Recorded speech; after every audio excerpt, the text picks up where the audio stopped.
आप कल्पना कीजिए कि आप एक चोर हैं और आप चोरी करने जा रहे हैं।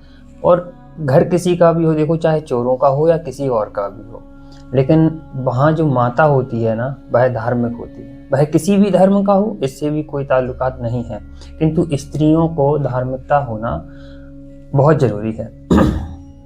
मान लीजिए आप चोर हैं और आप चोरी करने के लिए रात्रि में निकल रहे हैं। रात्रि में आपके घर में पूजा अर्चना होती है, आपकी माता जी भोग लगाती हैं प्रभु को और प्रसाद का एक टुकड़ा आपको दे देती हैं। और आप उसको खा के तुरंत बिल्कुल कि मुझे तो जाना है, आप ये किस कार्य में लगी रहती हो, गलत सलत कार्य में, इससे टाइम वेस्ट होता है, इससे क्या मिलता है। और आप ऐसा कहते हुए और निकल जाते हो, जैसे आप तो बहुत अच्छा कार्य कर रहे हो। और वहाँ से निकलने के बाद चोरी के लिए प्रस्थान करते हो आप अपने घर से। आप जाते हो जाते हो जाते हो, आप एक व्यक्ति के घर पर देखते हो कि इस व्यक्ति के घर में काफ़ी शांति है, लगता है सभी लोग सो गए हैं।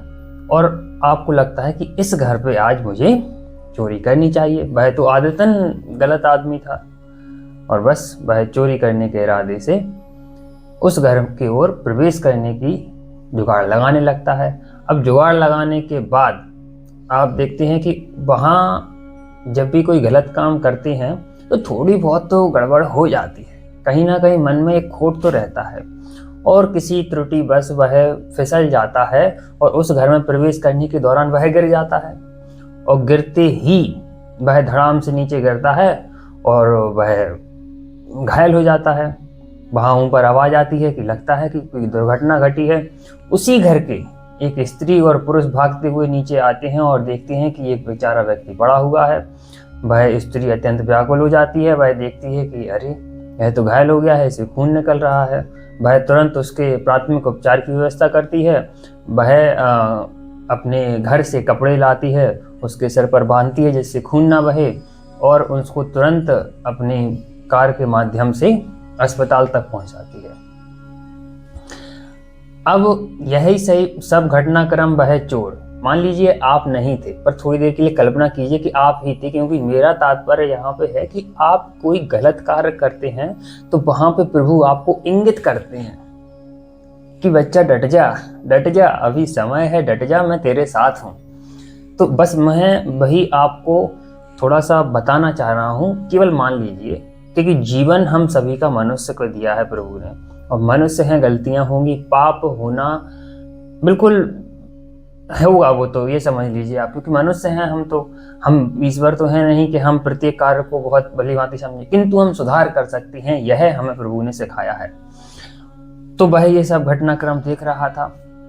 उसने देखा कि भाई मैं तो इस स्त्री के घर में चोरी करने के लिए आया था, किंतु प्रभु की लीला देखिए कि वह स्त्री मेरे प्राण बचा रही है। यदि आज यह स्त्री ना होती तो मैं अन्न खाने लायक भी ना रहता।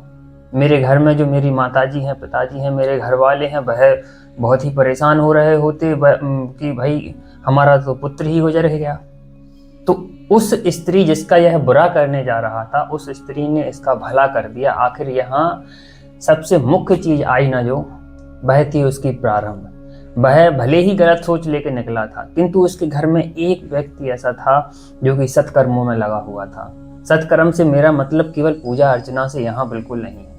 सत्कर्म से मेरा मतलब है आप दीन दयालुओं की परोपकार कीजिए, आप अच्छे कार्य कीजिए, आप सार्वजनिक स्थानों पर सफाई कीजिए, अपने मन को निर्मल रखिए, अपने हृदय को प्रसन्नता में लगाइए, धार्मिक कार्यों में लगाइए और लोगों को सही सलाह दीजिए। ये सभी भी एक प्रकार की पूजा ही है। आपको या आपके परिवार में इन सब चीज़ों को बढ़ावा देना चाहिए, दान करना चाहिए। जो ज़रूरतमंद है उसको दान कीजिए, इससे ज़्यादा सुख आपको कुछ नहीं देता है। और वह उस स्त्री के, अब वह जो चोर था वह उस स्त्री के पैर छूता है और उसे सारा घटनाक्रम बताता है। और वह स्त्री मुस्कुराती है कि बेटा ये सब उसका किया हुआ है, मैंने तेरी प्राण नहीं बचाए, उसने मुझे भेजा था। मैं तो, हम दोनों पति पत्नी हम तो सो गए थे, लेकिन उसकी इच्छा थी कि आज तुम्हारे प्राण बच जाएं। हो सकता था तुम कहीं और जाते और तुम्हारे साथ कोई अन्य संयोग बनता और उस समय वहाँ पर हम उपस्थित ना होते, सभी गलत लोग उपस्थित होते तो तुम्हारे प्राण नहीं बच पाते। किंतु प्रभु चाहते थे कि तुम्हें मौका दिया जाए। तुम्हें एक बार एक अवसर दिया जाए कि तुम अपने जीवन को सुधार सको। आप मानो अथवा ना मानो, हम जब भी कोई कार्य करते हैं, अच्छा कार्य करते हैं, तो ईश्वर हमें पुश करता है कि आगे बढ़, मैं तेरे साथ खड़ा हूँ। जब हम कोई गलत कार्य करते हैं तो वह हमारी कॉलर पकड़ता है पीछे से कि रुक जा बेटा। आप थोड़ा सा, यदि आप प्रत्येक कार्य को अपने जीवन के दिनचर्या में, आप जो भी कार्य करते हो, गलत करते हो, सही करते हो, आप किसी भी प्रकार का कार्य करते हो, यदि आप अच्छा कार्य कर रहे हो तो आपको प्रभु आगे बढ़ाने की कोशिश करेगा, कहीं ना कहीं से आपकी जुगाड़ लगवा देगा जिससे आपका कार्य सफल हो जाए। और यदि आप गलत कार्य करते हो, चिंतन कीजिएगा इस विषय पर, केवल सुन के ना रह जाइएगा, क्योंकि मेरा तात्पर्य यह नहीं है कि मैं आपको ये बताऊं कि भाई धार्मिक कथाएं क्या है। इसके बाद जो मेरा टाइटल है, जिसको मैंने थंबनेल में लिखा है कि आखिर कैसे एक वेश्या माता सती की सखी बनी, आइए मैं उससे कोई अब प्रारंभ करने जा रहा हूँ। तो एक बार की बात है, एक तटीय क्षेत्र में एक गांव था। उस गांव में एक ब्राह्मण रहता था, बिंदु नाम का जो ब्राह्मण था, उसके जो पत्नी थी वह बहुत ही सुंदर थी, एक अच्छी चरित्रवान पत्नी थी। किंतु जो बिंदु था वह अत्यंत ही अधर्मी था, पापी था और व्यभिचारी था। मतलब ब्राह्मण जैसा उसमें एक भी गुण नहीं था। वह केवल जन्म से ब्राह्मण था, कर्मों से तो वह महापापी था, पिशाच था वह तो। और वह दीनों को परेशान करता था, वहां पर जो लोग हैं उनसे वसूली किया करता था, और जो गलत लोग हैं, जो अधर्म का धन अर्जित कर रहे हैं, उन सभी लोगों से दान लेता था। वह तो गूढ़ पापी, महागूढ़ प्राणी था, वह तो बहुत बड़ा पापी था। और सबसे बड़ी बात कि उसके पास इतनी सुंदर पत्नी होने के बावजूद भी, उसकी जो धर्म पत्नी थी एक सुंदर स्त्री थी और अच्छे कर्मों वाली थी, लेकिन वह फिर भी एक अन्यत्र एक वेश्या के प्रति, एक नहीं अनेक वेश्याओं के प्रति भाई संलिप्त था व्यभिचार में। अपने अर्जन किया हुआ धन जो भी उसे दान में मिलता था, वह भी गलत लेता था, गलत लोगों से लेता था। जैसे आजकल होता है ना कि जो भाई गलत धन कमा रहे हैं वह मंदिरों में खूब दान करते हैं, तो वो मंदिर में जो ब्राह्मण है भाई वो किसी काम का नहीं है, वह भी नरक का भोगी होगा, मैं लिख के देता हूँ। और जो भी व्यक्ति गलत धन से कमाया गया जो धन है गलत कार्यों से, उसको अपने घर में नहीं लाइए। वह बिल्कुल भी आपके बच्चों के, उस धन से खरीदा गया अन्न आपके बच्चों के पेट में जाने लायक नहीं है। तो भाई वह बिंदुक था। अब बिंदुक के इन सभी कार्यों को ईश्वर बिल्कुल नोट कर रहे थे कि क्या कर रहा है ये। भले ही ब्राह्मण है तो क्या हुआ, लेकिन क्षमा थोड़ी किया जाएगा, मनुष्य ही हो तुम। और वह बिंदुक जब उसकी जो पत्नी थी उसके यह व्यवहार को देखकर उसमें भी परिवर्तन आ गया और वह भी व्यभिचार की ओर बढ़ गई। उसने भी कई अन्य पुरुषों के साथ संबंध बनाए और वह इसमें संलिप्त हो गई, क्योंकि उसका जो पति था उससे ना वह प्रेम मिल रहा था और ना ही उसे किसी प्रकार का पति सुख मिल रहा था। तो वह भी सोची कि मैं भी क्यों ना इसी की तरह होता है। जब पति पत्नी की लड़ाई हो जाती है तो बोलती है कि तुम ऐसे हो तो हम काहे नहीं हैं। बस इसी बात पे यही कार्य हुआ उस समय। सोचिए, यह कथा शिव पुराण में लिखी हुई है जो आज भी प्रासंगिक है। जब पति पत्नी की लड़ाई होती है तो उन दोनों में फिर यही ठन जाती है कि तुमने यह कार्य किया, मैं भी यह कार्य करूंगी। तुम अपनी मम्मी को इतना प्यार करते हो, मैं मायके जाके अपनी मम्मी को प्यार करूंगी। तो ये तुम मुझे प्यार नहीं करते हो, या छोटी छोटी बातें जो कि अनबन हो जाती हैं, तो वह उससे उसी प्रकार की प्रतिषेध की भावना रखती है। बल्कि यह पति पत्नी के मध्य बहुत ही गलत है। तो अब वह पत्नी भी व्यभिचार में कूद गई। भाई अब हम भी जो दिखेगा हम वो करेंगे। बस उसके पश्चात क्या था, वह वो बिंदुक था। बिंदुक की पत्नी की मृत्यु से पूर्व ही मृत्यु हो गई। बिंदुक को नरक मिला। नरक में उसे अनेक प्रकार के कष्ट दिए गए। नाना प्रकार के कष्ट भोगता हुआ बिंदुक नरक में सड़ रहा था और अब उसकी पत्नी व्यभिचारी थी और वह भी अपने गलत सलत कार्यों में बिल्कुल संलिप्त हो चुकी थी। एक दिन देव योग से वह गलत कार्य के लिए ही एक अन्यत्र जाने का उसका प्रबंध किया गया। ये देव योग था भाई, संयोग बन जाता है, प्रभु की इच्छा होती है कब क्या हो जाए। वह देव योग से एक अन्यत्र जगह जाती है और वहां पे चल रही थी कथा, और कथा चल रही थी शिव पुराण की। शिव पुराण में एक कोई वर्णन था जिसमें बताया जा रहे थे वक्ता के द्वारा कि भाई कैसे नरक में किन कार्यों से आपको नरक में किस प्रकार की यातनाएं दी जाती हैं। उन्होंने बताया कि नरक में आप जाओगे तो आपके देह के साथ ये किया जाएगा, आपकी योनि में तपता हुआ लोहा पिघला के डाला जाएगा, आपके जो चेहरा है उस चेहरे को घायल करके उस पर छोटी छोटी चींटियों को उसको खाने के लिए छोड़ा जाएगा। इस प्रकार की यातनाएं आपको दी जाएंगी यदि आप व्यभिचार करते हो। तो स्त्री को व्यभिचार करते हो तो उसकी अलग सजाएं हैं और उसमें पूरा नरक में आपको इस प्रकार की यातनाएं दी जाएंगी। वह वहां से गुजर रही थी और उसने वहां पे जलपान किया और इस कथा को सुन लिया। वह भयभीत हो गई कि हे प्रभु, मैं इतनी यातनाएं सहने के लिए बिल्कुल भी सक्षम नहीं हूँ, मैं अपने जीवन को इस प्रकार धकेलना नहीं चाहती हूँ, मुझे क्षमा कर दीजिए। और मुझसे तो महापाप हो गया, मैं अपने पति से प्रतिषेध की भावना में यह सब कार्य कर बैठी, जबकि मेरा एक अलग, यदि मेरा पति गलत था तो मेरा भी तो एक जीवन था, मैं अपने जीवन को अपनी तरह चला सकती थी, किंतु मैंने उसके द्वेष भावना के चक्कर में मैंने खुद भी उसके जैसी ही बन गई, मुझसे गलती हुई। कथा समाप्त होने के पश्चात वह उस महामाते के पास जाती हैं और अपनी पूरा जीवन वृत्तांत बताती हैं कि उस पत्नी का नाम चंचला था। तो वह चंचला ब्राह्मण स्त्री अब जाती है उस महामाते से कहती है कि हे रिसीवर, मुझसे बहुत बड़ी भूल हो गई है। रिसीवर कहते हैं उठो स्त्री, क्या बात है। वह अश्रुपूर्ण आंखों को लिए हुए उस महामाते को पूरा वृत्तांत बता देती है कि मेरे जीवन में इस प्रकार की घटना घटी हैं और मैं द्वेष की भावना वो भी अपने पति से लेकर इस प्रकार के कार्यों में लग गई हूँ, किंतु अब मैं सब कुछ छोड़ना चाहती हूँ, त्यागना चाहती हूँ, मेरे मार्गदर्शन दीजिए, मैं इस प्रकार की यातना सहना नहीं चाहती हूँ, मुझसे जो भी हुई गलती हुई क्षमा कीजिए। ठीक है, प्रभु कहते हैं इसका तो एक ही उपाय है कि तुमको श्रद्धा पूर्वक शिव पुराण की कथा सुननी होगी।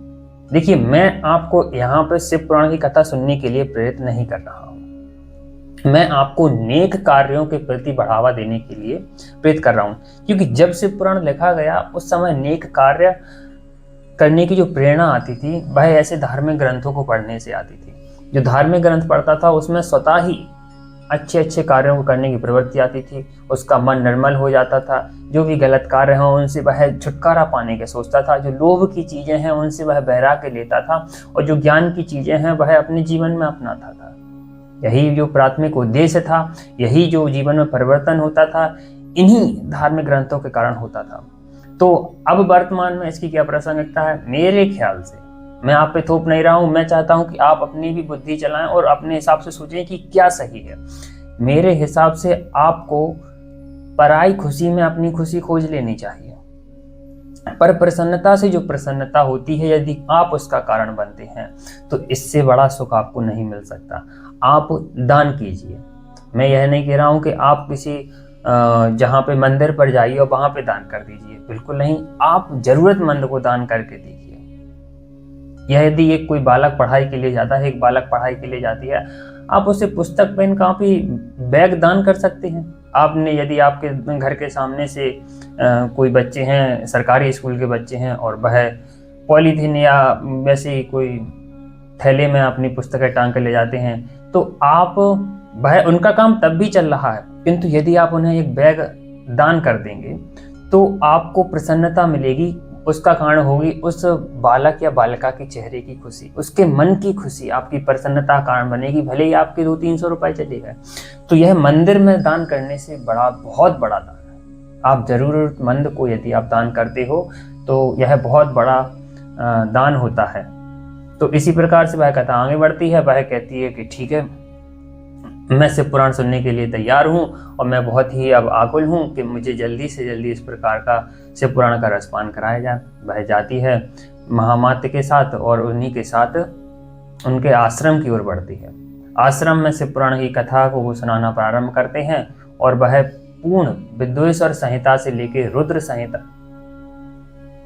वायु संहिता तक, विद्वेश्वर संहिता से लेकर वायु संहिता तक संपूर्ण 7 संहिताओं को, पूरे 24,000 श्लोकों को वर्णन सहित उस चंचला नामक ब्राह्मण स्त्री को सुना देते हैं।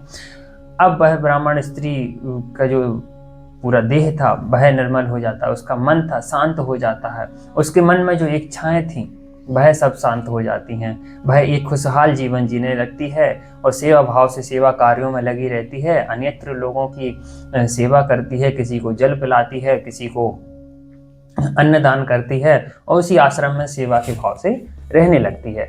अब किंतु मनुष्य का जीवन है, वह आपको यहाँ पे परमानेंट तो देकर गया ही नहीं, भगवान है आपको बुलाएगा।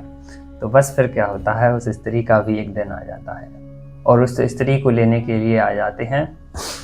तो फिर वह देखते हैं कि भाई उसने तो पाप किए हैं। यमराज आ जाते हैं। यमराज बोलते हैं कि भाई चलिए। तो तभी उस वक्त वह उस स्त्री को भी नरक की ओर ले जाते हैं। जैसे ही हम यमराज जी नरक की ओर पहुंचते हैं, दरवाजे पर देखते हैं कि अनेक देवता खड़े हुए हैं और सभी त्रिनेत्रधारी हैं। वह समझ जाते हैं कि हो ना हो यह शिवधाम से आए गए सभी लोग हैं। शिवधाम पर वह लोग को देखकर यमराज कहते हैं कि मुझे ये क्या आज्ञा है। तो वह बताते हैं कि देखो, जिस स्त्री को तुम नरक में लेकर जा रहे हो, माता पार्वती और भगवान शिव ने कहा है कि आप यह स्त्री अब नरक में जाने योग्य नहीं है। इसने हमारी संपूर्ण कथा का रसपान किया है और उसने रसपान केवल नहीं किया, इसने अपने जीवन में उतारा है। उस पूरी कथा को इसने चरितार्थ किया है और यह नेक कार्यों में अधिक संलिप्त हुई है। जितने इसने व्यभिचार नहीं किए, जितने इसने गलत काम नहीं किए, उससे अधिक इसने नेक कार्य कर लिए हैं अपने शेष जीवन में।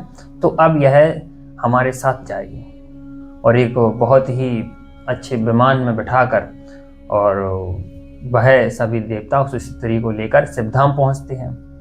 और जैसे ही शिवधाम पहुंचते हैं, वह स्त्री उस विमान से उतरकर जैसे ही उस स्थान पर पहुंचती है जहाँ पे स्वयं भगवान शिव बैठे हुए हैं, और वह देखकर बिल्कुल चकित रह जाती है कि एक अरबों सूर्य की भांति चमकता हुआ एक शरीर, जिसके 5 मुख हैं और 5 मुखों में 3-3 नेत्र हैं, एक अत्यंत आभा युक्त काया लेकर बैठे हुए हैं, जिनके चेहरे का ओज किसी भी निर्जीव वस्तु में सजीव कर दे। उनके बगल में बैठी हैं उनकी भार्या माता सती, जो उनका मुख है वह इतना सौम्य और दयालु है कि देखने वाला स्वयं ही उनको देखता रह जाए, बिल्कुल उसमें खो जाए। वह स्त्री तुरंत अपने पैरों पर गिर जाती है और घुटनों के बल उन सबको प्रणाम करती है और उसके चेहरे से बिल्कुल अश्रु बहने लगते हैं कि हे प्रभु, मेरे जीवन का यह अर्थ निकलेगा, मैंने तो सोचा ही नहीं था। मुझे इस प्रकार से फल मिलेगा, ये तो मैंने सोचा ही नहीं था कि मुझ जैसी स्त्री को भी यह सब नसीब होगा। वह मुस्कुराते हैं, कहते हैं, ब्राह्मण स्त्री, तूने वह कार्य किए हैं शिव पुराण सुनने के बाद जो कई व्यक्ति शिव पुराण सुनने के बाद, यदि उन्होंने कोई गलत कार्य नहीं किया था और शिव पुराण सुनने के बाद भी यदि वह अच्छे कार्य नहीं करते हैं तो भी वह इस लाभ के फलदायक नहीं होते हैं। लेकिन तुमने बहुत अच्छे कार्य किए हैं और इसलिए हम चाहते हैं कि अब तुम शिव धाम में रहोगी। वह रोमांचित हो उठती है, उसके मन में एकदम फूल खिलने लगते हैं। वह अपने आप को वहां संभालने में अक्षम हो जाती है कि इससे बड़ा जीवन का फल क्या हो सकता है कि आपको शिव धाम में रहने का मौका मिले। अनेक देव देवताओं जिसकी पंक्ति में खड़े हुए हैं कि हमें शिव धाम में रहना है, और मुझे जैसी स्त्री को वह मौका मिलता है और वह उस स्थिति में यह सब सहन करने लायक नहीं होती है। तभी माता पार्वती उसे अपने समीप बुलाने का आदेश देती हैं कि समीप आओ तुम मेरे। वह समीप आती है और माता पार्वती उसको आशीर्वाद देती हैं और उसे वरदान देती हैं कि तुम्हारा जीवन जैसा भी रहा, तुमने अपने पूर्व जीवन में जो भी कार्य किए हों, किंतु तुमने शिव पुराण सुनने के पश्चात जो सत्कर्मों में तुम लगी हो, तुम्हारे आश्रम से गुजरने वाले जो भी साधु संत थे उनको जो तुमने जलपान कराया है, उनके चरण धोए हैं, तुमने उनके जो बच्चे थे उनको वस्त्र दान किए हैं, उनके लिए तुमने जो सहायता की है अन्य धार्मिक स्थान पर पहुंचने में, इन सब कार्यों से हम बहुत प्रसन्न हुए और इस प्रसन्नता के कारण आज से तुम शिव धाम में ही रहोगी और मेरी सखी बनकर रहोगी। और इस प्रकार से एक वेश्या कैसे माता सती की सखी बन जाती है, यह होता है वही सत्कर्म। अब यह तो कथा थी, लेकिन यह वास्तविक जीवन में भी 100% प्रासंगिक है।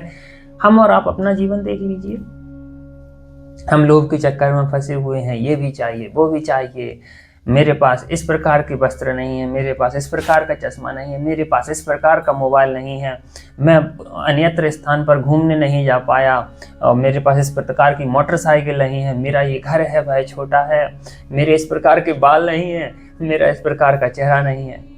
अरे क्या नहीं है तुम्हारे पास? तुम्हारे पास एक मानव देह है, इससे सत्कर्म करो, इससे अच्छा तुम्हारे पास क्या है? क्या किसी पशु को यह अधिकार दिया गया है कि तुम जाओ किसी की मदद करो? नहीं दिया गया, लेकिन हमें दिया गया है। ये मानव देह सत्कर्मों में लगा दीजिए, इससे अच्छा सुकून किसी कार्य में नहीं मिलेगा। शिव पुराण सबसे पहले यदि आपको किसी कार्य की ओर इंगित करती है तो वह है केवल और केवल आपके सत्कर्म, आपके जीवन को बदलना। और जीवन से जब ये शिव पुराण से आपके जीवन में जो बदलाव होंगे ना, वह आपको एक आजीवन शांति देंगे। हम सिर्फ भक्ति करते हैं, पूजा अर्चना करते हैं, उस दौरान हमारा मन कैसा रहता है, कितना पवित्र रहता है, किंतु यदि आप शिव पुराण का रसपान कर लोगे तो परमानेंट, हमेशा के लिए, सदैव के लिए आपके मन में उसी प्रकार का आनंद बस जाएगा। शिव पुराण के बाद यदि आपने अपना जीवन बदल लिया तो आप बहुत ही एक पुनीत आत्मा हो जाएंगे।